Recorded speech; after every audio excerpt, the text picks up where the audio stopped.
Okay, so let's talk about intensive meditation, but maybe not in the way you're used to thinking about it. We're going to look at it as a strategic, powerful investment for your mind. We'll explore how some incredibly busy people commit to a practice that, let's be honest, seems totally impossible at first glance.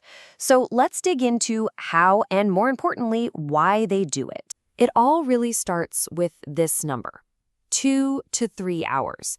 That's the time some really dedicated practitioners put aside for meditation.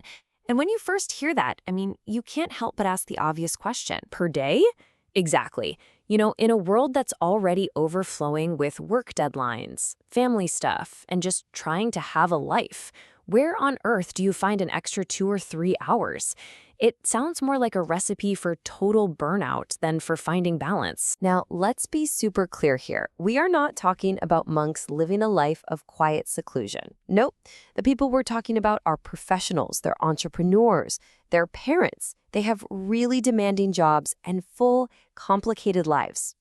Just like the rest of us. So how in the world do they manage it? And what's the real reason behind it? Well, the answer really comes down to a huge shift in perspective. For these people, the practice isn't about losing time, it's about investing it. It's not some draining chore they have to suffer through. It's this essential source of energy they actually get to tap into. And this slide right here, this is the core of it. This is the whole mindset shift. Most of us, we'd look at this and see a burden, right? 2 hours just gone from an already packed day, a total chore. But for these practitioners, the view is the complete opposite. It's not a cost, it's an investment that pays huge dividends. They see it as a way to gain energy, as this vital tool that makes every other hour of their day that much sharper and more effective. They have this fantastic analogy for it. They call it mental hygiene. And it's brilliant. Just like we take a shower every day to clean our body, they see this practice as a non-negotiable daily cleansing for the mind. It's how they washed away all that buildup of stress, anxiety, and just mental clutter. They believe that without it, the mind just can't work at its best. Simple as that. So what does this investment actually get you? What does it build? Well, it's not about checking out from the world. It's about engaging with it way more effectively. First, you're sharpening your intellect, which means you can think more clearly and faster. Second, you're building up a kind of mental immunity, so the day-to-day stress of life doesn't completely knock you off your feet. And third, you're forging your mind into this practical tool that you can actually use to solve real problems. Of course, any good investment has to have solid returns. So, what's the practical, real-world payoff here? This is where that abstract idea of mental hygiene turns into a serious, tangible advantage in your day-to-day life. Professionally, the payoffs are huge, and you can actually see them. Practitioners talk about making much clearer decisions, especially when the pressure is really on.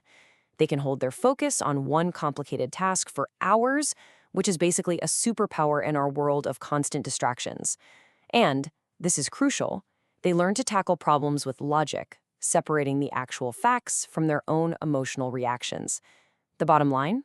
A huge boost in overall efficiency. And this stuff doesn't just stop when you clock out. At home, the investment pays off in much smoother, more peaceful relationships.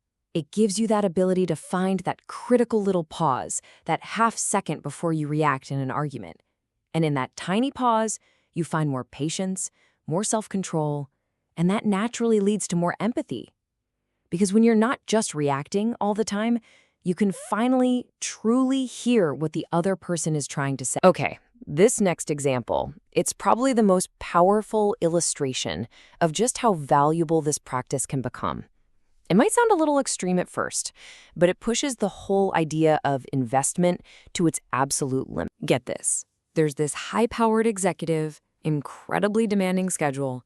He only sleeps about 4 to 5 hours a night. But, and here's the crazy part, instead of trying to squeeze in more sleep, he dedicates a huge chunk of his remaining rest time to meditation. Why on earth would anyone do that? His reason is just fascinating. He says that sleep, yeah, it rests the body, but the mind, it often keeps right on churning, running through worries and dreams. For him, meditation provides a deep, true rest for the mind itself, a kind of stillness that sleep just can't touch. It's a deliberate choice to prioritize mental rest, even over physical rest. So when you boil it all down, what's the ultimate goal here? This kind of intense discipline, it's not about chasing some fleeting good mood. It's about forging something permanent, something unshakable right inside of you. And let's be really, really clear on this point. This is not self-punishment. Nobody keeps us up out of guilt or obligation. It's born from experience. These practitioners have actually tasted what genuine inner peace feels like. And the discipline? Well, that's just the work they're willing to do to get back to that state and stay there. The sources give us this one last perfect metaphor for the final result. They call it diamond armor. It's just a beautiful way to describe it. This unshakable mental resilience, this stability, this deep calm that gets built up layer by layer with consistent practice. It doesn't mean the problems go away. It means you've built the armor to face them without getting shattered. So at the end of the day, when you reframe this practice as an investment in a resilient, stable mind, it just changes the whole equation. It stops being about finding time and starts being about making time for the one thing that truly strengthens you from the inside out, which really just leaves one last question to think about. What storms in your own life could you weather if your mind had the strength and clarity of a diamond?